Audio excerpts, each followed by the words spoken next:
एक राजा हुए जिनका नाम पड़ा था आहुक। आहुक। और जो आहुक हुए थे इनके पुत्र पैदा हुए थे उग्रसेन और देवक। उग्रसेन मथुरा के राजा बने और इनकी एक पत्नी थी जिसका नाम था पवन रेखा। बहुत सुंदर थी पवन रेखा। सुंदर तो थी लेकिन इसके विचार भी बहुत सुंदर थे पवन रेखा के।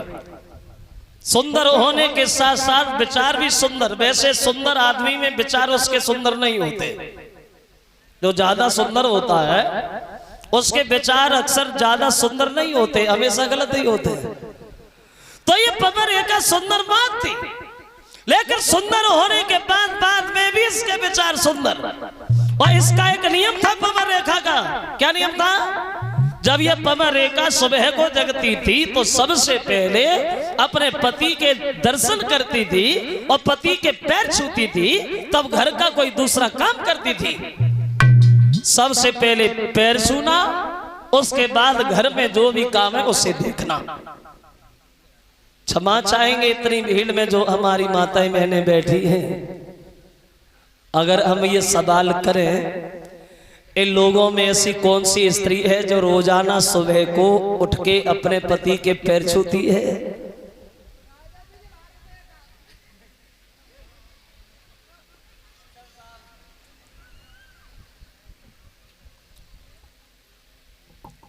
सभी छूती है।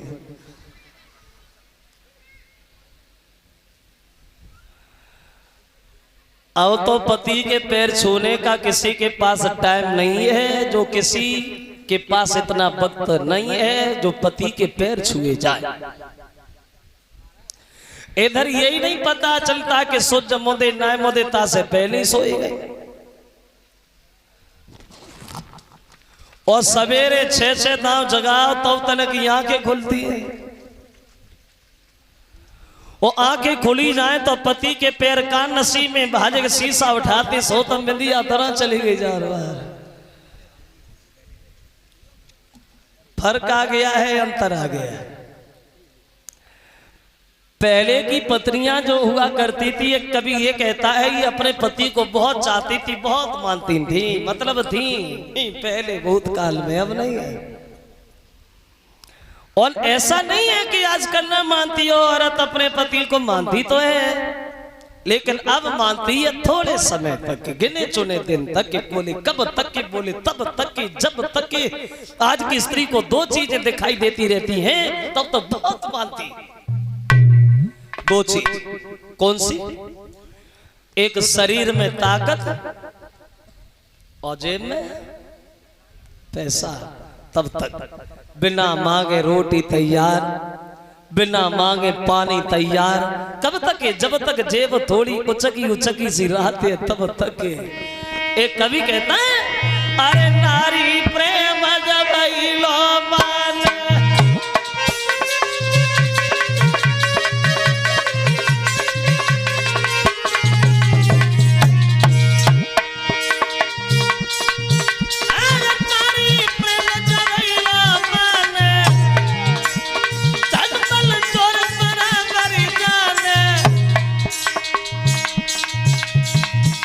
ये एक घर की कहानी नहीं है, घर घर की कहानी है। आपने कभी देखा हो, अगर न देखा हो तो अब किसी दिन अजवास करके जरूर देखना। तुम बाहर से आ, पैसा पैदा करके लाओ, घर घुसो तो अम्मा तो मुंह की ओर ही देखते, बहु जेब की ओर ही देखते। फर्क तो ही है। संजा को पैरों दबाती जाए, अपने मन की काटी जाए। देखो तो मैं ते दिन बाद आए, अब आई कुंडल कब के टूटे डरे कब बनवाए रहे।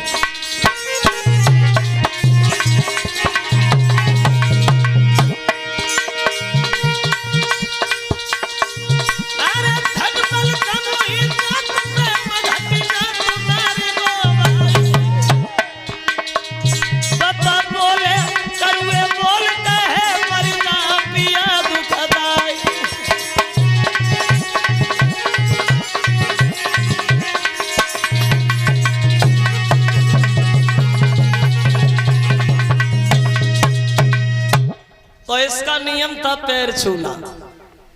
और इन्हीं उग्रसेन के एक लड़का था जिसका नाम था कंस। और ये कंस बताया गया ये उग्रसेन से पैदा नहीं हुआ, एक दुर्मिल के नाम के राक्षस से पैदा हुआ था।